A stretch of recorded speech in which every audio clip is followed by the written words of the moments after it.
ਇੱਕ thought channel ਉੱਤੇ ਤੁਹਾਡਾ ਸਵਾਗਤ ਹੈ। ਅੱਜ ਦੀ ਇਸ ਵਾਰਤਾ ਦੇ ਵਿੱਚ ਆਪਾਂ ਇੱਕ ਹੀਰੋ ਡਾਕਟਰ ਦੀ ਕਹਾਣੀ ਤੁਹਾਡੇ ਨਾਲ ਸਾਂਝੀ ਕਰਾਂਗੇ। ਜਦੋਂ ਵੀ ਕੋਈ ਸਮਾਜ ਦੇ ਉੱਤੇ ਮੁਸ਼ਕਲ ਆਉਂਦੀ ਹੈ, ਜੇਕਰ ਅਨਾਜ ਦੀ ਥੁੜ ਹੋਵੇ ਤਾਂ ਅਸੀਂ ਜੈ ਕਿਸਾਨ ਦਾ ਨਾਅਰਾ ਲਾਉਂਦੇ ਹਾਂ। ਜੇਕਰ ਕਿਸੇ ਵਿਰੋਧੀ ਮੁਲਕ ਦੇ ਨਾਲ ਜੰਗ ਲੱਗੀ ਹੋਵੇ ਤਾਂ ਜੈ ਜਵਾਨ ਦਾ ਨਾਅਰਾ ਲੱਗਦਾ। ਤੇ ਅੱਜ ਹਰ ਪਾਸੇ ਡਾਕਟਰਾਂ ਦੀ ਜੈ ਜੈਕਾਰ ਹੋ ਰਹੀ ਹੈ। ਇਸ ਸੰਬੰਧ ਦੇ ਵਿੱਚ ਪਿਛਲੇ ਦਿਨਾਂ ਤੋਂ ਅਸੀਂ ਇੱਕ ਮਸ਼ਹੂਰ ਨਾਵਲਕਾਰ ਐਲਬਰਟ ਕਾਮੂ ਦਾ ਨਾਵਲ ਪਲੇਗ, ਉਹਦੇ ਬਾਰੇ ਗੱਲ ਤੁਹਾਡੇ ਨਾਲ ਸਾਂਝੀ ਕਰਦੇ ਆ ਰਹੇ ਹਾਂ। ਤੇ ਅੱਜ ਦੀ ਇਸ ਗੱਲਬਾਤ ਦਾ ਆਧਾਰ ਵੀ ਉਹ ਨਾਵਲ ਹੋਏਗਾ, ਪਰੰਤੂ ਉਸ ਨਾਵਲ ਦਾ ਇੱਕ ਹੀਰੋ ਹੈ ਜਿਹਦਾ ਨਾਮ ਡਾਕਟਰ ਰੀਓ ਹੈ। ਅਸੀਂ ਡਾਕਟਰ ਰੀਓ ਦੇ ਬਾਰੇ ਗੱਲ ਕਰਾਂਗੇ ਤੇ ਨਾਲ ਦੀ ਨਾਲ ਇਹ ਵੀ ਪਤਾ ਲੱਗੇਗਾ ਕਿ ਡਾਕਟਰ ਸਾਰੇ ਇੱਕੋ ਜਿਹੇ ਨਹੀਂ ਹੁੰਦੇ। ਜਿਵੇਂ ਅਸੀਂ ਸਮਾਜ ਦੇ ਵਿੱਚ ਰਹਿੰਦੇ ਹਾਂ, ਉਹ ਵੀ ਇੱਕ ਸਮਾਜਿਕ ਜੀਵ ਜਾਂ ਦੂਸਰੇ ਲੋਕਾਂ ਵਰਗੇ ਲੋਕ ਹੁੰਦੇ ਨੇ। ਜਿੱਦਾਂ ਦਾ ਲੋਕਾਂ ਦਾ ਵਰਤਾਓ ਹੈ, ਉੱਦਾਂ ਦਾ ਡਾਕਟਰਾਂ ਦਾ ਵਰਤਾਓ ਹੁੰਦਾ ਹੈ। ਸਾਰੇ ਡਾਕਟਰ ਹੀਰੋ ਨਹੀਂ। ਜਿਸ ਤਰ੍ਹਾਂ ਅੱਜ ਕੱਲ੍ਹ ਅਸੀਂ ਮੀਡੀਆ ਦੇ ਵਿੱਚ ਡਾਕਟਰਾਂ ਨੂੰ ਯੋਧੇ ਜਾਂ ਫਿਰ ਹੀਰੋ ਜਾਂ ਵਾਰੀਅਰ ਦੇ ਤੌਰ 'ਤੇ ਪੇਸ਼ ਕਰਦੇ ਹਾਂ। ਡਾਕਟਰਾਂ ਦੀਆਂ ਵੱਖ-ਵੱਖ ਵੰਨਗੀਆਂ ਨੇ। ਤੁਸੀਂ ਮੇਰੇ ਨਾਲੋਂ ਵੱਧ ਜਾਣਦੇ ਹੋਵੋਗੇ ਕਿ ਜਦੋਂ ਇਹ ਕਰੋਨਾ ਮਹਾਂਮਾਰੀ ਦਾ ਦੌਰ ਚੱਲਿਆ ਤਾਂ ਅਜਿਹੇ ਡਾਕਟਰ ਵੀ ਸਨ ਜਿਹੜੇ ਡਿਊਟੀਆਂ 'ਤੇ ਹਾਜ਼ਰ ਨਹੀਂ ਹੋਏ। ਕੁਝ ਅਜਿਹੇ ਡਾਕਟਰ ਵੀ ਨੇ ਜਿਨ੍ਹਾਂ ਨੇ ਅਸਤੀਫੇ ਦੇ ਦਿੱਤੇ ਸੀ ਅਤੇ ਕੁਝ ਡਾਕਟਰ ਅਜਿਹੇ ਨੇ ਜਿਹੜੇ ਇਸ ਬਿਮਾਰੀ ਦਾ ਇਲਾਜ ਕਰਦੇ ਹੋਏ ਖੁਦ ਆਪਣੀ ਜਾਨ ਗਵਾ ਬੈਠੇ। ਅਜੇ ਤੱਕ ਅਜਿਹੇ ਡਾਕਟਰ ਵੀ ਨੇ ਜਿਹੜੇ ਦਿਨ ਰਾਤ ਇੱਕ ਕਰ ਰਹੇ ਨੇ, ਪਰੰਤੂ ਉਹ ਡਾਕਟਰ ਵੀ ਨੇ ਜਿਹੜੇ ਡਿਊਟੀ ਤੋਂ ਬਚਦੇ ਹੋਏ ਹੋਰਨਾਂ ਲੋਕਾਂ ਨੂੰ ਅੱਗੇ ਕਰ ਦਿੰਦੇ ਨੇ। ਇੱਦਾਂ ਦੀਆਂ ਜਿਹੜੀਆਂ ਸਥਿਤੀਆਂ ਨੇ, ਇਹਨਾਂ ਦੇ ਬਾਰੇ ਇਸ ਨਾਵਲ ਦੇ ਵਿੱਚ 3 ਡਾਕਟਰਾਂ ਦੀ ਗੱਲ ਕੀਤੀ ਗਈ ਹੈ। ਪਹਿਲਾ ਡਾਕਟਰ ਹੈਗਾ ਕਾਸਤੇਲ, ਅਤੇ ਦੂਸਰਾ ਹੈ ਡਾਕਟਰ ਰਿਚਰਡ, ਅਤੇ ਤੀਸਰਾ ਡਾਕਟਰ ਰੀਓ। ਇਹ ਜਿਹੜਾ ਨਾਵਲ ਹੈ ਇਹ ਜ਼ਿਆਦਾਤਰ ਡਾਕਟਰ ਰੀਓ ਦੇ ਇਰਦ ਗਿਰਦ ਘੁੰਮਦਾ, ਪਰੰਤੂ ਜਿਸ ਤਰ੍ਹਾਂ ਮੈਂ ਪਹਿਲਾਂ ਗੱਲ ਕੀਤੀ ਹੈ ਕਿ ਡਾਕਟਰਾਂ ਦੀਆਂ ਵੱਖ-ਵੱਖ ਵੰਨਗੀਆਂ ਹੁੰਦੀਆਂ ਨੇ।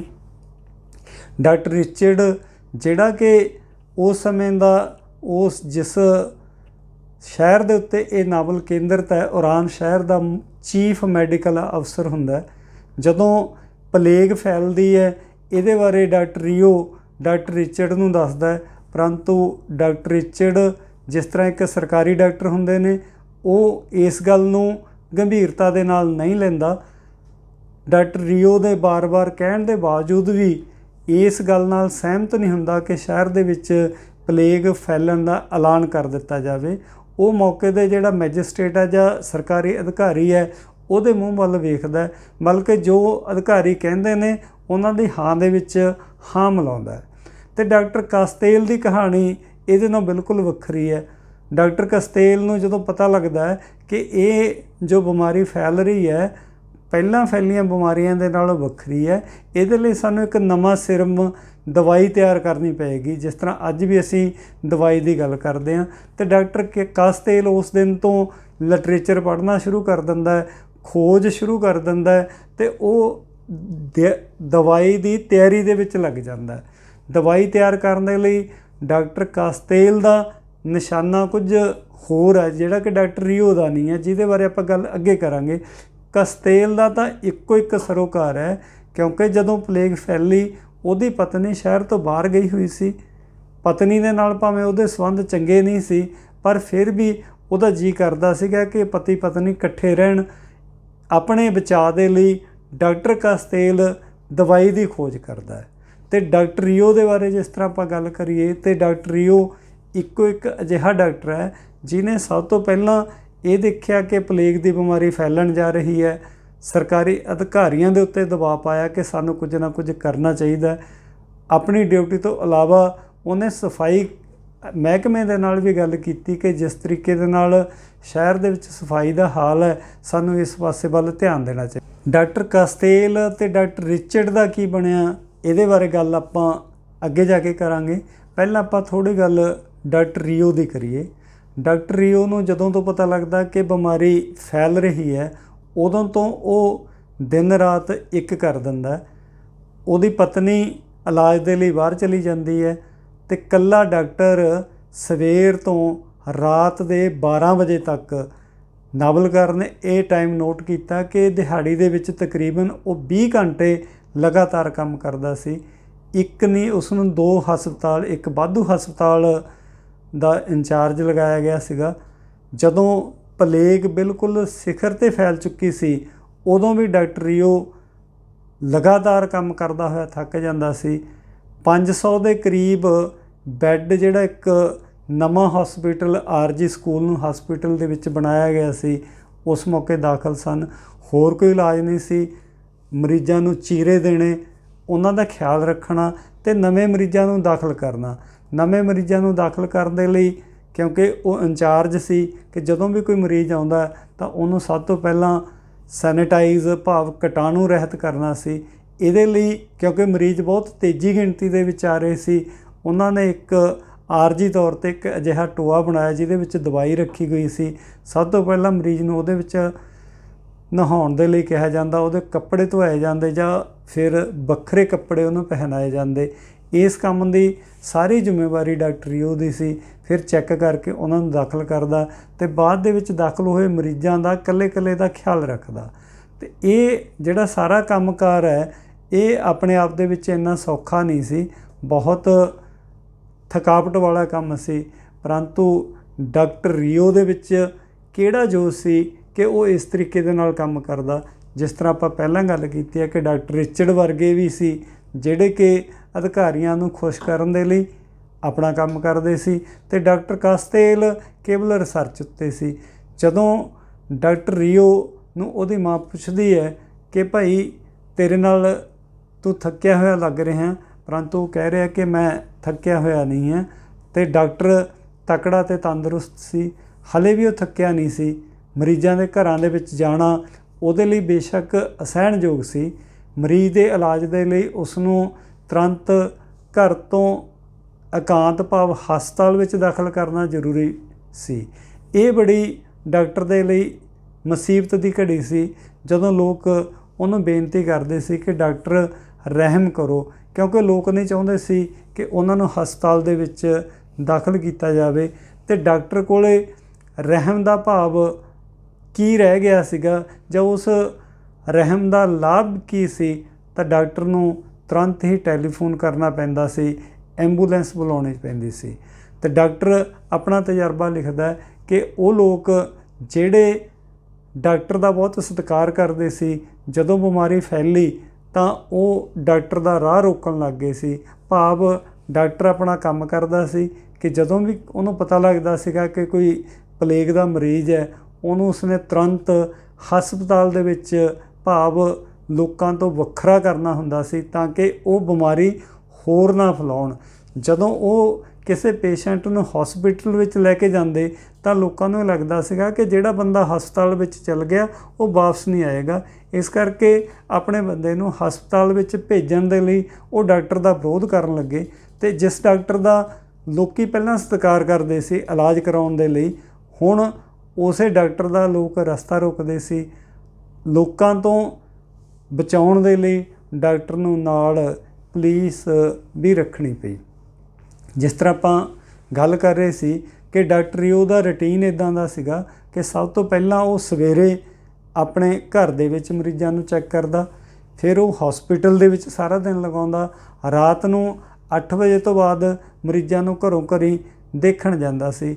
ਕਈ ਉਹਦੇ ਇੱਦਾਂ ਦੇ ਮਰੀਜ਼ ਸੀ ਜਿਨ੍ਹਾਂ ਦਾ ਉਹ ਪੂਰੀ ਤਰ੍ਹਾਂ ਖਿਆਲ ਰੱਖਦਾ ਸੀਗਾ, ਅਤੇ ਉਹਨੇ ਆਪਣੇ ਬਾਰੇ ਜੋ ਕੁਝ ਦੱਸਿਆ ਇਹ ਬੜਾ ਇੰਪੋਰਟੈਂਟ ਹੈ ਕਿ ਇੰਨੀ ਅਣਥੱਕ ਮਿਹਨਤ ਕਰਨ ਵਾਲਾ ਡਾਕਟਰ ਭਲਾ ਕੀ ਸੋਚਦਾ ਹੋਏਗਾ। ਇਹਦੇ ਬਾਰੇ ਉਹਨੇ ਕਿਹਾ ਕਿ ਤੁਸੀਂ ਮੇਰੇ 'ਤੇ ਯਕੀਨ ਕਰੋ, ਮੈਨੂੰ ਨਹੀਂ ਪਤਾ ਜਦੋਂ ਮੈਂ ਨੌਕਰੀ ਸ਼ੁਰੂ ਕੀਤੀ ਮੇਰਾ ਉਦੋਂ ਕੋਈ ਉਦੇਸ਼ ਨਹੀਂ ਸੀ, ਕਿਉਂਕਿ ਮੈਨੂੰ ਨੌਕਰੀ ਦੀ ਲੋੜ ਸੀ। ਭਾਵ ਉਹ ਡਾਕਟਰ ਕਿਵੇਂ ਬਣਿਆ, ਉਹ ਕਹਿੰਦਾ ਕਿ ਮੇਰੇ ਲਈ ਇਹ ਡਾਕਟਰੀ ਪੇਸ਼ਾ ਪਹਿਲਾਂ ਹੋਰਨਾਂ ਕੰਮਾਂ ਵਰਗਾ ਕੰਮ ਸੀ। ਜਿਵੇਂ ਹੋਰ ਨੌਜਵਾਨ ਨੌਕਰੀ ਦੇ ਲਈ ਸੋਚਦੇ ਹਨ, ਉਹਨਾਂ ਦੀ ਤਰ੍ਹਾਂ ਮੈਂ ਵੀ ਮਜਬੂਰ ਹੋਵਾਂਗਾ, ਕਿਉਂਕਿ ਮੇਰੇ ਵਰਗੇ ਮਜ਼ਦੂਰ ਦੇ ਪੁੱਤਰ ਦੇ ਲਈ ਇਹ ਇੱਕ ਵੱਡੀ ਤਰੱਕੀ ਸੀ। ਫਿਰ ਮੈਂ ਲੋਕਾਂ ਨੂੰ ਮਰਦੇ ਦੇਖਿਆ ਕਿ ਕੀ ਤੈਨੂੰ ਇਸ ਗੱਲ ਦਾ ਪਤਾ ਹੈ ਕਿ ਕਈ ਲੋਕ ਅਜਿਹੇ ਹੁੰਦੇ ਹਨ ਜੋ ਮਰਨ ਤੋਂ ਇਨਕਾਰ ਕਰਦੇ ਨੇ। ਕੀ ਤੁਸੀਂ ਔਰਤ ਦੀ ਆਖਰੀ ਆਵਾਜ਼ ਵਿੱਚ ਸੁਣਿਆ ਹੈ ਜਿਹੜੀ ਮਰਨ ਮੌਕੇ ਵੀ ਕਹਿ ਰਹੀ ਸੀ ਮੈਂ ਨਹੀਂ ਮਰੂੰਗੀ। ਅਤੇ ਜਦੋਂ ਡਾਕਟਰ ਨੇ ਇਹ ਗੱਲ ਸੁਣੀ ਕਿ ਮੈਂ ਨਹੀਂ ਮਰਾਂਗਾ ਤਾਂ ਡਾਕਟਰ ਕਹਿੰਦਾ ਕਿ ਮੈਂ ਇਹ ਮਹਿਸੂਸ ਕੀਤਾ ਕਿ ਅਜਿਹੇ ਦ੍ਰਿਸ਼ਾਂ ਨੂੰ ਦੇਖ ਕੇ ਮੇਰਾ ਮਨ ਕਦੇ ਕਠੋਰ ਨਹੀਂ ਹੋ ਸਕਦਾ। ਜਦੋਂ ਮੈਂ ਨੌਜਵਾਨ ਸੀ ਉਸ ਵੇਲੇ ਸੰਸਾਰ ਦੀ ਫਿਤਰਤ ਨੂੰ ਵੇਖ ਕੇ ਮੇਰੇ ਮਨ ਨੂੰ ਦੁੱਖ ਹੁੰਦਾ ਸੀ। ਫਿਰ ਮੈਂ ਪਿੱਛੋਂ ਥੋੜ੍ਹਾ ਨਿਮਰ ਹੋ ਗਿਆ। ਕੇਵਲ ਮੈਂ ਲੋਕਾਂ ਨੂੰ ਮਰਦੇ ਹੋਏ ਦੇਖਣ ਦਾ ਆਦੀ ਨਹੀਂ ਬਣ ਸਕਿਆ। ਮੈਨੂੰ ਆਪਣੇ ਬਾਰੇ ਇੰਨਾ ਹੀ ਪਤਾ ਹੈ। ਲੇਕਿਨ ਇੱਕ ਗੱਲ ਮੈਂ ਜ਼ਰੂਰ ਕਹਾਂਗਾ ਕਿ ਇਹ ਸਭ ਕੁਝ ਮੈਂ ਬਹਾਦਰੀ ਜਾਂ ਹੀਰੋ ਬਣਨ ਦੇ ਲਈ ਨਹੀਂ ਕਰ ਰਿਹਾ, ਬਲਕਿ ਇਹ ਕੰਮ ਉੱਤਮ ਹੈ। ਉੱਤਮ ਦੇ ਬਾਰੇ ਜਦੋਂ ਉਹਨੂੰ ਪੁੱਛਿਆ ਜਾਂਦਾ ਹੈ, ਰਾਮਬਰਟ ਇੱਕ ਜਿਹੜਾ ਕਿ ਕਰੈਕਟਰ ਹੈ, ਉਹ ਕਹਿੰਦਾ ਕਿ ਤੁਹਾਡਾ ਉੱਤਮਤਾ ਤੋਂ ਭਾਵ ਸਧਾਰਨ ਉੱਤਮਤਾ ਤੋਂ ਤੁਹਾਡਾ ਮਤਲਬ ਕੀ ਹੈ। ਅਤੇ ਉਹ ਕਹਿੰਦਾ ਕਿ ਹੋਰਾਂ ਲੋਕਾਂ ਦੇ ਲਈ ਇਹਦੇ ਕੀ ਅਰਥ ਹੋਣਗੇ ਇਹ ਮੈਂ ਕਹਿ ਨਹੀਂ ਸਕਦਾ, ਲੇਕਿਨ ਜਿੱਥੋਂ ਤੱਕ ਮੇਰਾ ਸੰਬੰਧ ਹੈ ਅਤੇ ਮੈਂ ਇਹ ਜਾਣਦਾ ਕਿ ਸਾਨੂੰ ਆਪਣੇ ਫਰਜ਼ ਅਦਾ ਕਰਨੇ ਚਾਹੀਦੇ ਨੇ। ਅਤੇ ਆਪਣੇ ਫਰਜ਼ ਅਦਾ ਕਰਦਾ ਹੋਇਆ ਡਾਕਟਰ ਰਿਓ ਇੰਨਾ ਆਪਣੇ ਕੰਮ ਦੇ ਵਿੱਚ ਖੁੱਭ ਜਾਂਦਾ ਕਿ ਉਹ ਆਪਣੀ ਪਤਨੀ ਦਾ ਵੀ ਖਿਆਲ ਨਹੀਂ ਰੱਖ ਸਕਿਆ। ਜਦੋਂ ਉਹ ਆਪਣੀ ਪਤਨੀ ਦੇ ਨਾਲੋਂ ਵਿਛੜਦਾ ਹੈ ਜਾਂ ਜਦੋਂ ਵੀ ਆਪਣੀ ਪਤਨੀ ਨੂੰ ਯਾਦ ਕਰਦਾ ਹੈ ਤਾਂ ਉਹਦੇ ਮਨ ਦੇ ਵਿੱਚ ਇੱਕੋ ਖਿਆਲ ਆਉਂਦਾ ਕਿ ਮੈਂ ਉਸ ਦਾ ਖਿਆਲ ਰੱਖ ਸਕਦਾ ਸੀਗਾ, ਪਰੰਤੂ ਮੈਂ ਰੱਖ ਨਹੀਂ ਸਕਿਆ। ਜਦੋਂ ਅਖੀਰ ਦੇ ਵਿੱਚ ਸਾਰੇ ਪਾਸੇ ਬਿਮਾਰੀ ਫੈਲ ਜਾਂਦੀ ਹੈ, ਪੱਤਰਕਾਰ ਕਹਿੰਦਾ ਕਿ ਮੈਂ ਆਪਣੀ ਪਤਨੀ ਨੂੰ ਚਿੱਠੀਆਂ ਲਿਖਦਾ ਅਤੇ ਚਿੱਠੀਆਂ ਪਹੁੰਚਾਉਣ ਦੇ ਲਈ ਜਿਹੜੇ ਨਾਕੇ ਲੱਗੇ ਹੋਏ ਨੇ ਉੱਥੋਂ ਵਿੰਗੇ ਟੇਢੇ ਢੰਗ ਦੇ ਨਾਲ ਮੈਂ ਚਿੱਠੀ ਆਪਣੀ ਪਤਨੀ ਤੱਕ ਪਹੁੰਚਾਉਣਾ ਅਤੇ ਮੇਰੇ ਕੋਲ ਚਿੱਠੀ ਪਹੁੰਚ ਜਾਂਦੀ ਹੈ। ਅਤੇ ਉਹ ਡਾਕਟਰ ਨੂੰ ਸਲਾਹ ਦਿੰਦਾ ਹੈ ਕਿ ਤੁਸੀਂ ਵੀ ਆਪਣੀ ਪਤਨੀ ਨੂੰ ਚਿੱਠੀ ਲਿਖੋ। ਅਤੇ ਜਦੋਂ ਡਾਕਟਰ ਆਪਣੀ ਪਤਨੀ ਨੂੰ ਚਿੱਠੀ ਲਿਖਣ ਬੈਠਦਾ ਤਾਂ ਯਕੀਨ ਮੰਨਣਾ ਕਿ ਉਹਦੇ ਤੋਂ ਇਹ ਚਿੱਠੀ ਨਹੀਂ ਲਿਖੀ ਜਾਂਦੀ। ਅਤੇ ਡਾਕਟਰ ਕਹਿੰਦਾ ਕਿ ਮੈਂ ਆਪਣੇ ਕੰਮ ਦੇ ਵਿੱਚ ਇੰਨਾ ਜ਼ਿਆਦਾ ਰੁੱਝ ਗਿਆ ਹਾਂ ਕਿ ਮੈਂ ਚਿੱਠੀ ਲਿਖਣਾ ਭੁੱਲ ਗਿਆ। ਅਤੇ ਜਦੋਂ ਉਹਦੇ ਫਰਜ਼ ਦੀ ਆਪਾਂ ਗੱਲ ਕਰਦੇ ਹਾਂ ਕਿ ਇਸ ਤਰ੍ਹਾਂ ਡਾਕਟਰ ਰਿਓ ਮਰੀਜ਼ਾਂ ਨੂੰ ਠੀਕ ਕਰਨ ਦੇ ਵਿੱਚ ਲੱਗਿਆ ਹੋਇਆ ਸੀਗਾ। ਇੱਕ ਮਰੀਜ਼ ਦੀ ਗੱਲ ਕਿ ਜਿਹੜਾ ਸ਼ਹਿਰ ਦਾ ਮੁੱਖ ਅਧਿਕਾਰੀ ਹੈ, ਉਹਦਾ ਇੱਕ ਬੱਚਾ ਬਹੁਤ ਛੋਟੀ ਉਮਰ ਦਾ ਬੱਚਾ ਸੀ, ਉਹ ਜਦੋਂ ਪਲੇਗ ਦਾ ਸ਼ਿਕਾਰ ਹੋ ਜਾਂਦਾ ਅਤੇ ਡਾਕਟਰ ਰਿਓ ਉਸ ਬੱਚੇ ਨੂੰ ਬਚਾਉਣ ਦੇ ਲਈ ਕੀ ਕਰ ਸਕਦਾ ਸੀ, ਜੋ ਕੁਝ ਉਹਦੇ ਤੋਂ ਹੋਇਆ ਉਹਨੇ ਕੀਤਾ। ਪਰੰਤੂ ਡਾਕਟਰ ਰਿਓ ਬੱਚੇ ਦੀ ਮੌਤ 'ਤੇ ਬਹੁਤ ਜ਼ਿਆਦਾ ਭਾਵੁਕ ਹੋ ਜਾਂਦਾ ਹੈ। ਉਸ ਬੱਚੇ ਦੀ ਬਾਂਹ ਨੂੰ ਪਕੜ ਕੇ ਕੁਛ ਦੇਰ ਦੇ ਲਈ ਸੋਚਦਾ ਹੈ। ਉਸਨੇ ਸ਼ਾਇਦ ਬੱਚੇ ਦੀ ਨਬਜ਼ ਇਸ ਕਰਕੇ ਨਹੀਂ ਪਕੜੀ ਕਿ ਉਹਦਾ ਇਲਾਜ ਹੋ ਜਾਏਗਾ। ਨਬਜ਼ ਪਕੜ ਕੇ ਉਹ ਆਪਣੇ ਅਤੇ ਉਹ ਬੱਚੇ ਦੇ ਨਾਲ ਇੱਕ ਤਰ੍ਹਾਂ ਦੀ ਸਾਂਝ ਨੂੰ ਮਹਿਸੂਸ ਕਰ ਰਿਹਾ। ਪਰੰਤੂ ਜਦੋਂ ਬੱਚੇ ਦੀ ਮੌਤ ਹੋ ਜਾਂਦੀ ਹੈ ਅਤੇ ਇਹ ਮੌਤ ਡਾਕਟਰ ਰਿਓ ਦੇ ਲਈ ਬਹੁਤ ਅਸਹਿ ਹੁੰਦੀ ਹੈ। ਅਤੇ ਇਸ ਤਰ੍ਹਾਂ ਜਿਹੜਾ ਡਾਕਟਰ ਇਹ ਕਹਿੰਦਾ ਕਿ ਮੇਰੇ ਵਿੱਚ ਇੱਦਾਂ ਦੀ ਕੋਮਲਤਾ ਨਹੀਂ ਸੀ, ਪਰੰਤੂ ਬੱਚੇ ਦੀ ਮੌਤ ਦੇ ਨਾਲ ਉਹਦੇ ਮਨ ਦੇ ਵਿੱਚ ਕੋਮਲਤਾ ਆ ਜਾਂਦੀ ਹੈ। ਜਿੱਥੇ ਉਹਦੇ ਮਨ ਦੇ ਵਿੱਚ ਕੋਮਲਤਾ ਹੈ ਉੱਥੇ ਆਪਣੇ ਪੇਸ਼ੇ ਦੇ ਪ੍ਰਤੀ ਕਠੋਰਤਾ ਹੈ।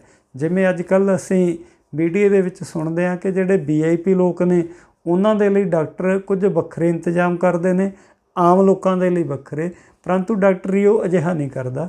ਜਦੋਂ ਸ਼ਹਿਰ ਦਾ ਜਿਹੜਾ ਮੁੱਖ ਮੈਜਿਸਟ੍ਰੇਟ ਹੈ, ਜਿਵੇਂ ਸਾਰੇ ਸ਼ਹਿਰ ਦਾ ਕੰਮਕਾਰ ਦੇਖਣਾ, ਉਸੇ ਦਾ ਇਹ ਬੱਚਾ ਸੀ। ਬੱਚੇ ਨੂੰ ਜਦੋਂ ਬਿਮਾਰੀ ਹੋ ਜਾਂਦੀ ਹੈ ਤਾਂ ਡਾਕਟਰ ਰਿਓ ਕਹਿੰਦਾ ਕਿ ਸਾਰੇ ਪਰਿਵਾਰ ਨੂੰ ਕੁਆਰੰਟਾਈਨ ਕਰਨਾ ਪੈਣਾ, ਭਾਵ ਇਕਾਂਤਵਾਸ ਦੇ ਵਿੱਚ ਰੱਖਣਾ।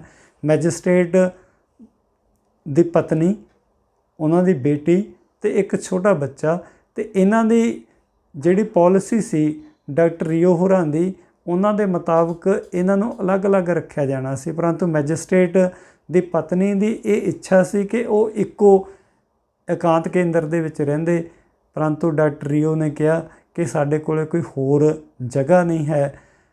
ਪਤੀ ਨੂੰ ਅਲੱਗ ਕਰਨ ਦੇ ਲਈ, ਭਾਵ ਇੱਕ ਜਿਹੜਾ ਜ਼ਿਲ੍ਹਾ ਅਧਿਕਾਰੀ ਹੈ ਉਹਦੇ ਲਈ ਡਾਕਟਰ ਰੀਓ ਨੇ ਕਿਹਾ ਕਿ ਜਿਹੜਾ ਨਵਾਂ ਕੁਆਰੰਟਾਈਨ ਸੈਂਟਰ ਬਣ ਰਿਹਾ ਤੁਹਾਨੂੰ ਉਹਦੇ ਵਿੱਚ ਰੱਖਿਆ ਜਾਏਗਾ। ਉੱਥੇ ਫਿਰ ਮੈਜਿਸਟ੍ਰੇਟ ਕਹਿੰਦਾ ਕਿ ਕਾਨੂੰਨ ਸਾਰਿਆਂ ਲਈ ਬਰਾਬਰ ਹੋਣਾ ਚਾਹੀਦਾ ਅਤੇ ਮੈਂ ਵੀ ਸ਼ਹਿਰ ਦੇ ਆਮ ਲੋਕਾਂ ਦੀ ਤਰ੍ਹਾਂ ਉੱਥੇ ਰਵਾਂਗਾ। ਇਹ ਗੱਲ ਕਿ ਜਿਹੜਾ ਡਾਕਟਰ ਦਾ ਇੱਕ ਅਧਿਕਾਰੀ ਦੇ ਪ੍ਰਤੀ ਅਤੇ ਇੱਕ ਆਮ ਲੋਕਾਂ ਦੇ ਲਈ, ਜਿਹੜੇ ਕਿ ਆਮ ਲੋਕ, ਜਿਸ ਤਰ੍ਹਾਂ ਆਪਾਂ ਗੱਲ ਕਰ ਰਹੇ ਹਾਂ ਕਿ ਡਾਕਟਰ ਇੱਕ ਕਲਰਕ ਗ੍ਰੈਂਡ ਦੇ ਕਹੇ 'ਤੇ ਉਹਦਾ ਚੈੱਕਅਪ ਕਰਨ ਚਲਾ ਜਾਂਦਾ, ਇੱਕ ਦਮੇ ਦਾ ਮਰੀਜ਼ ਬੁੱਢਾ ਜਿਹਨੂੰ ਉਹ ਲਗਾਤਾਰ ਦੇਖਣ ਜਾਂਦਾ ਅਤੇ ਇਸੇ ਤਰ੍ਹਾਂ ਇੱਕ ਆਤਮ ਹੱਤਿਆ ਕਰਨ ਦਾ ਜਿਹੜਾ ਰੋਗੀ ਹੈ ਉਹਨੂੰ ਬਹੁਤ ਸੁਲਝੇ ਹੋਏ ਤਰੀਕੇ ਦੇ ਨਾਲ ਨਾ ਕੇਵਲ ਉਹਦਾ ਇਲਾਜ ਕਰਦਾ ਬਲਕਿ ਉਸ ਬੰਦੇ ਨੂੰ ਡਾਕਟਰ ਹਰ ਸੰਭਵ ਤਰੀਕੇ ਦੇ ਨਾਲ ਬਚਾਉਣ ਦਾ ਯਤਨ ਕਰਦਾ ਅਤੇ ਡਾਕਟਰ ਰੀਓ ਨੇ ਨਾ ਕੇਵਲ ਆਪ ਕੰਮ ਕੀਤਾ ਬਲਕਿ ਆਪਣੇ ਨਾਲ ਵਲੰਟੀਅਰ ਲਾਏ। ਇੱਕ ਪਾਤਰ ਹੋਰ ਹੈ ਤਾਰੋ, ਜਿਹਦੇ ਬਾਰੇ ਗੱਲ ਆਪਾਂ ਅੱਗੇ ਜਾ ਕੇ ਕਰਾਂਗੇ।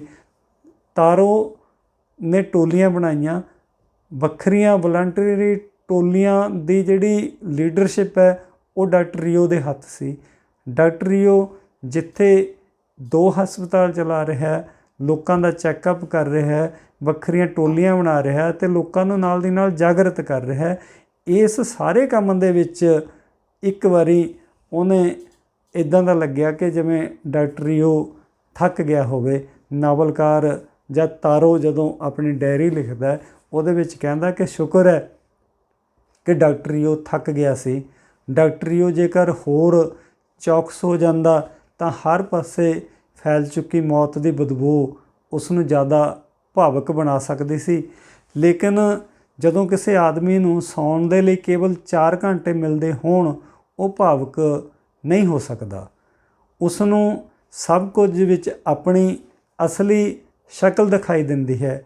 ਅਸੀਂ ਇਹ ਵੀ ਕਹਿ ਸਕਦੇ ਹਾਂ ਕਿ ਇਨਸਾਫ ਦੀ ਰੌਸ਼ਨੀ ਵਿੱਚ ਘਬਰਾਇਆ ਅਤੇ ਹਾਸੋਹੀਣਾ ਇਨਸਾਫ ਦੂਸਰੇ ਜਿਹੜੇ ਇਸ ਨੂੰ ਰੱਦ ਕਰਦੇ ਸੀ ਉਹ ਵੀ ਮਹਿਸੂਸ ਕਰਦੇ ਸਨ ਕਿ ਪਲੇਗ ਤੋਂ ਪਹਿਲਾਂ ਲੋਕ ਉਸ ਨੂੰ ਰੱਬ ਦਾ ਰੂਪ ਸਮਝਦੇ ਸੀ, ਜਿਹੜਾ ਉਹਨਾਂ ਨੂੰ 3 ਗੋਲੀਆਂ ਜਾਂ 1 ਟੀਕਾ ਲਾ ਕੇ ਠੀਕ ਕਰ ਦਿੰਦਾ ਸੀ।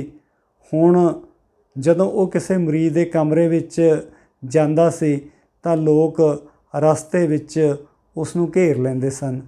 ਇਹ ਸੁਖਦ ਪਰੰਤੂ ਖਤਰਨਾਕ ਅਹਿਸਾਸ ਸੀ। ਇਸ ਦੇ ਉਲਟ ਹੁਣ ਉਸ ਨੂੰ ਆਪਣੀ ਸੁਰੱਖਿਆ ਕਰਨੀ ਪੈਂਦੀ ਸੀ ਅਤੇ ਜਿਹੜੇ ਸੁਰੱਖਿਆ ਕਰਮੀ ਰਫਲਾਂ ਦੇ ਵੱਟਾਂ ਨਾਲ ਦਰਵਾਜ਼ੇ ਖੜਕਾਉਂਦੇ ਤਾਂ ਲੋਕ ਦਰਵਾਜ਼ੇ ਖੋਲ੍ਹਦੇ ਸਨ, ਉਹਨਾਂ ਦਾ ਬੱਸ ਚੱਲਦਾ। ਨਾਵਲਕਾਰ ਕਹਿੰਦਾ ਕਿ ਜੇਕਰ ਲੋਕਾਂ ਦਾ ਬੱਸ ਚੱਲਦਾ ਤਾਂ ਉਹ ਡਾਕਟਰ ਰੀਓ ਅਤੇ ਸਾਰੇ ਲੋਕਾਂ ਨੂੰ ਆਪਣੇ ਨਾਲ ਘਸੀਟ ਕੇ ਕਬਰਾਂ ਵਿੱਚ ਲੈ ਜਾਂਦੇ। ਅਤੇ ਇਹ ਗੱਲ ਜਿਹੜੀ ਡਾਕਟਰ ਰੀਓ ਦੇ ਬਾਰੇ ਹੈ ਕਿ ਲੋਕਾਂ ਦਾ ਉਹਦੇ ਪ੍ਰਤੀ ਜਿਹੜਾ ਰਵੱਈਆ ਕਿੱਦਾਂ ਦਾ ਹੈ। ਇਸੇ ਦੌਰਾਨ ਨਾਵਲਕਾਰ ਅੱਗੇ ਜਿਹੜਾ ਦੂਸਰਾ ਡਾਕਟਰ ਰਿਚਰਡ ਦੇ ਬਾਰੇ ਲਿਖਦਾ ਹੈ ਕਿ ਡਾਕਟਰ ਰਿਚਰਡ ਨੇ ਤਾਂ ਅੰਕੜਿਆਂ ਦੇ ਰਾਹੀਂ ਇਹ ਗੱਲ ਸਿੱਧ ਕਰਨੀ ਸ਼ੁਰੂ ਕਰ ਦਿੱਤੀ ਸੀ ਕਿ ਹੁਣ ਬਿਮਾਰੀ ਕੰਟਰੋਲ ਦੇ ਵਿੱਚ ਆ ਰਹੀ ਹੈ, ਮਰੀਜ਼ ਘਟ ਰਹੇ ਹਨ। ਸ਼ਾਇਦ ਡਾਕਟਰ ਕਸਤੇਲ ਨੇ ਜਿਹੜੀ ਦਵਾਈ ਤਿਆਰ ਕੀਤੀ ਸੀ ਉਹ ਦਵਾਈ ਟੈਸਟ ਕੀਤੀ ਗਈ ਮੈਜਿਸਟ੍ਰੇਟ ਦੇ ਬੱਚੇ 'ਤੇ, ਪਰੰਤੂ ਉਹ ਬੱਚੇ ਦਾ ਬਚਾਅ ਨਹੀਂ ਹੋਇਆ। ਫਿਰ ਵੀ ਡਾਕਟਰ ਰਿਚਰਡ ਨੇ ਇਹ ਗੱਲ ਕਰੀ ਕਿ ਜਦੋਂ ਪਲੇਗ ਸਥਿਰ ਹੋ ਜਾਂਦੀ ਹੈ ਤਾਂ ਉਹ ਕਹਿੰਦਾ ਕਿ ਇਹਦਾ ਜਿਹੜਾ ਧੰਨਵਾਦ ਜਾਂ ਫਿਰ ਇਹਦਾ ਜਿਹੜਾ ਕ੍ਰੈਡਿਟ ਹੈ ਉਹ ਡਾਕਟਰ ਕਸਤੇਲ ਨੂੰ ਦੇਣਾ ਚਾਹੀਦਾ। ਇਹ ਗੱਲ ਡਾਕਟਰ ਰਿਚਰਡ ਨੇ ਕਹੀ ਕਿ ਕਿਉਂਕਿ ਡਾਕਟਰ ਕਸਤੇਲ ਨੇ ਦਵਾਈ ਤਿਆਰ ਕੀਤੀ ਹੈ ਇਸ ਕਰਕੇ ਮਰੀਜ਼ ਘਟਣੇ ਸ਼ੁਰੂ ਹੋ ਗਏ। ਇਸ ਗੱਲ ਦਾ ਹਾਲੇ ਉਹਨਾਂ ਨੇ ਐਲਾਨ ਹੀ ਕਰਨਾ ਸੀ ਕਿ ਇਹਨਾਂ ਦਿਨਾਂ ਦੇ ਵਿੱਚ ਹੀ ਡਾਕਟਰ ਰਿਚਰਡ ਨੂੰ ਪਲੇਗ ਹੋ ਜਾਂਦੀ ਹੈ ਅਤੇ ਅਖੀਰ ਡਾਕਟਰ ਰਿਚਰਡ ਦੀ ਮੌਤ ਹੋ ਜਾਂਦੀ ਹੈ। ਦਿਲਚਸਪ ਗੱਲ ਇਹ ਕਿ ਪਲੇਗ ਦਾ ਇਲਾਜ ਕਰਦੇ ਹੋਏ ਡਾਕਟਰ ਰੀਓ ਜਿਹੜਾ ਲੋਕਾਂ ਦੇ ਵਿੱਚ ਲਗਾਤਾਰ ਵਿਚਰਦਾ ਹੈ ਉਹਨੂੰ ਪਲੇਗ ਦਾ ਉੱਡਾ ਵੱਡਾ ਅਸਰ ਨਹੀਂ ਹੁੰਦਾ, ਕਿਉਂਕਿ ਉਹ ਗੱਲ ਸੋਚ ਚੁੱਕਿਆ ਹੁੰਦਾ ਹੈ ਕਿ ਜੀਵਨ ਅਤੇ ਮਰਨ ਦੇ ਵਿੱਚ ਕੋਈ ਫਰਕ ਨਹੀਂ ਹੈ, ਸਾਨੂੰ ਆਪਣਾ ਫਰਜ਼ ਅਦਾ ਕਰਨਾ ਚਾਹੀਦਾ ਹੈ। ਦੂਸਰੇ ਪਾਸੇ ਡਾਕਟਰ ਰਿਚਰਡ ਵਰਗਾ ਸੀ। ਜਾਂ ਫਿਰ ਦੂਸਰਾ ਡਾਕਟਰ ਜਿਹੜਾ ਡਾਕਟਰ ਕਸਤੇਲ ਦੇ ਨਾਲ ਕੀ ਹੁੰਦਾ ਹੈ ਕਿ ਅਖੀਰ ਦੇ ਵਿੱਚ ਜਦੋਂ ਪਲੇਗ ਤਕਰੀਬਨ ਆਪਣਾ ਜ਼ੋਰ ਲਗਾ ਕੇ ਘਟਣੀ ਸ਼ੁਰੂ ਹੋ ਜਾਂਦੀ ਹੈ, ਮਰੀਜ਼ ਘਟਣੇ ਸ਼ੁਰੂ ਹੋ ਜਾਂਦੇ ਨੇ, ਤਾਂ ਫਿਰ ਜਿਹੜੇ ਲੋਕ ਬਾਹਰ ਗਏ ਸੀ ਸ਼ਹਿਰ ਤੋਂ ਉਹਨਾਂ ਨੂੰ ਖੁੱਲ੍ਹ ਦਿੱਤੀ ਜਾਂਦੀ ਹੈ ਕਿ ਉਹ ਸ਼ਹਿਰ ਦੇ ਵਿੱਚ ਆ ਜਾਣ। ਡਾਕਟਰ ਕਸਤੇਲ ਦੀ ਪਤਨੀ ਵਾਪਸ ਆ ਜਾਂਦੀ ਹੈ, ਤਾਂ ਪਤੀ ਪਤਨੀ ਇਕੱਠੇ ਰਹਿੰਦੇ ਨੇ। ਬਾਕੀ ਲੋਕ ਵੀ ਇਸ ਗੱਲ 'ਤੇ ਖੁਸ਼ੀ ਮਨਾ ਰਹੇ ਨੇ ਕਿ ਪਲੇਗ ਦੇ ਵਿੱਚੋਂ ਬਾਹਰ ਹੋ ਗਏ। ਅਤੇ ਉਸ ਹਾਲਤ ਦੇ ਵਿੱਚ ਡਾਕਟਰ ਕਸਤੇਲ, ਕਿਉਂਕਿ ਆਪਣੇ ਉੱਤੇ ਉਹਨੇ ਬਹੁਤ ਜ਼ਿਆਦਾ ਦਬਾਅ ਲਿਆ ਹੋਇਆ ਸੀਗਾ, ਇਸ ਦਬਾਅ ਨੂੰ ਉਹ ਝੱਲ ਨਹੀਂ ਸਕਿਆ। ਅਖੀਰ ਦੇ ਵਿੱਚ ਉਹਨੇ ਪਾਗਲਾਨਾ ਹਰਕਤਾਂ ਕਰਨੀਆਂ ਸ਼ੁਰੂ ਕਰ ਦਿੱਤੀਆਂ। ਘਰ ਦੇ ਵਿੱਚ ਉਹਦੇ ਕੋਲ ਰਾਈਫਲ ਸੀ, ਗਲੀ ਦੇ ਵਿੱਚ ਰਾਈਫਲ ਚਲਾਉਣੀ ਸ਼ੁਰੂ ਕਰ ਦਿੱਤੀ, ਬੰਦੇ ਮਾਰਨ ਦੇ ਲਈ ਗੋਲੀਆਂ ਚਲਾਈਆਂ। ਇਸ ਹਾਲਤ ਦੇ ਵਿੱਚ ਪੁਲਿਸ ਆਉਂਦੀ ਹੈ ਅਤੇ ਡਾਕਟਰ ਕਸਤੇਲ ਨੂੰ ਪਕੜ ਕੇ ਲੈ ਜਾਂਦੀ ਹੈ। ਇਹਨਾਂ ਤਿੰਨਾਂ ਡਾਕਟਰਾਂ ਦੇ ਵਿੱਚੋਂ ਇੱਕ ਪਾਸੇ ਡਾਕਟਰ ਰਿਚਰਡ ਹੈ ਜਿਹੜਾ ਆਪਣੇ ਕੰਮ ਪ੍ਰਤੀ ਸੀਰੀਅਸ ਨਹੀਂ ਹੈ, ਦੂਸਰੇ ਪਾਸੇ ਡਾਕਟਰ ਕਸਤੇਲ ਜਿਹੜਾ ਆਪਣੇ ਕੰਮ ਨੂੰ ਕੇਵਲ ਆਪਣੇ ਨਿੱਜ ਤੱਕ ਸੀਮਿਤ ਕਰਕੇ ਜਿਉਂਦਾ ਸੀ, ਅਤੇ ਤੀਸਰਾ ਡਾਕਟਰ ਰੀਓ ਜਿਹੜਾ ਦਿਨ ਵਿੱਚ ਲਗਾਤਾਰ 20 ਘੰਟੇ ਕੰਮ ਕਰਦਾ ਅਤੇ ਹਰ ਤਰ੍ਹਾਂ ਦੇ ਮਰੀਜ਼ ਨੂੰ ਉਹਨੇ ਇਹ ਗੱਲ ਕਹੀ ਕਿ ਮੈਂ ਆਪਣੇ ਆਪ ਦੇ ਨਾਲ ਇੱਕ ਫੈਸਲਾ ਕੀਤਾ ਕਿ ਮੈਂ ਕਿਸੇ ਦੇ ਨਾਲ ਬੇਇਨਸਾਫੀ ਨਹੀਂ ਹੋਣ ਦੇਵਾਂਗਾ। ਬੇਇਨਸਾਫੀ ਦਾ ਮਤਲਬ ਕਿ ਕਿਸੇ ਦੇ ਨਾਲ ਮੈਂ ਪੱਖਪਾਤ ਨਹੀਂ ਕਰਾਂਗਾ, ਕਿਸੇ ਅਮੀਰ ਗਰੀਬ ਦੇ ਨਾਲ, ਕਿਸੇ ਵੱਡੇ ਛੋਟੇ ਦੇ ਨਾਲ ਉਹਨੇ ਇਲਾਜ ਦੇ ਦੌਰਾਨ ਕੋਈ ਵਿਤਕਰਾ ਨਹੀਂ ਕੀਤਾ। ਉਹਨੇ ਨਾ ਸਿਰਫ ਆਪਣੀ ਜਿਹੜੀ ਨਿੱਜੀ ਜ਼ਿੰਦਗੀ ਹੈ, ਨਿੱਜੀ ਤੌਰ 'ਤੇ ਉਹ ਕਹਿੰਦਾ ਕਿ ਲੋਕਾਂ ਨੂੰ ਇਹ ਲੱਗਦਾ ਜਿਵੇਂ ਡਾਕਟਰਾਂ ਦਾ ਆਪਣਾ ਕੋਈ ਜੀਵਨ ਨਹੀਂ ਹੁੰਦਾ, ਪਰੰਤੂ ਸਾਡੀਆਂ ਵੀ ਕੋਈ ਭਾਵਨਾਵਾਂ ਨੇ, ਸਾਨੂੰ ਵੀ ਲੋਕਾਂ ਦੀ ਤਰ੍ਹਾਂ ਜਿਉਣਾ ਚਾਹੀਦਾ ਹੈ। ਇਹ ਗੱਲ ਦਾ ਅਹਿਸਾਸ ਉਹਨਾਂ ਨੂੰ ਉਦੋਂ ਹੋਇਆ ਜਦੋਂ ਉਹ ਆਪਣੇ ਦੋਸਤ ਤਾਰੋ ਦੇ ਨਾਲ ਇੱਕ ਦਿਨ ਸਮੁੰਦਰ ਦੇ ਵਿੱਚ ਨਹਾਉਣ ਜਾਂਦਾ। ਉੱਥੇ ਫਿਰ ਆਪਣੇ ਮਨ ਦਾ ਜਿਹੜਾ ਗੁਬਾਰ ਹੈ ਉਹ ਕੱਢਦਾ ਕਿ ਸਾਨੂੰ ਅੱਜ ਮੌਕਾ ਮਿਲਿਆ ਪਲੇਗ ਤੋਂ ਬਾਹਰ ਆ ਕੇ ਜ਼ਿੰਦਗੀ ਨੂੰ ਮਾਣਨ ਦਾ। ਡਾਕਟਰ ਇਹ ਕਹਿੰਦਾ ਕਿ ਡਾਕਟਰ ਦੀ ਆਪਣੀ ਜ਼ਿੰਦਗੀ ਹੈ, ਉਹਦੇ ਜੀਵਨ ਦੇ ਚਾਅ ਨੇ, ਉਹਦੀਆਂ ਕੁਝ ਭਾਵਨਾਵਾਂ ਨੇ। ਇਹ ਭਾਵਨਾਵਾਂ ਲੋਕਾਂ ਨੂੰ ਵੀ ਸਮਝਣੀਆਂ ਚਾਹੀਦੀਆਂ ਨੇ ਅਤੇ ਲੋਕਾਂ ਨੂੰ ਡਾਕਟਰ ਦਾ ਸਹਿਯੋਗ ਦੇਣਾ ਚਾਹੀਦਾ ਅਤੇ ਡਾਕਟਰਾਂ ਦੇ ਵਿੱਚ ਫਰਕ ਹੋਣਾ ਚਾਹੀਦਾ। ਇਸ ਨਾਵਲ ਦੇ ਬਾਰੇ ਕਿ ਮੇਰੀ ਆਪਣੀ ਰਾਏ ਕੀ ਹੈ ਉਹ ਅਸੀਂ ਆਉਣ ਵਾਲੀਆਂ ਕੁਝ ਵੀਡੀਓ ਦੇ ਵਿੱਚ ਤੁਹਾਡੇ ਨਾਲ ਸਾਂਝਾ ਕਰਾਂਗੇ। ਤੁਸੀਂ ਇਹ ਗੱਲਬਾਤ ਸੁਣੀ, ਇਹਦੇ ਲਈ ਤੁਹਾਡਾ ਸਭ ਦਾ ਇੱਕ ਵਾਰ ਬਹੁਤ ਧੰਨਵਾਦ।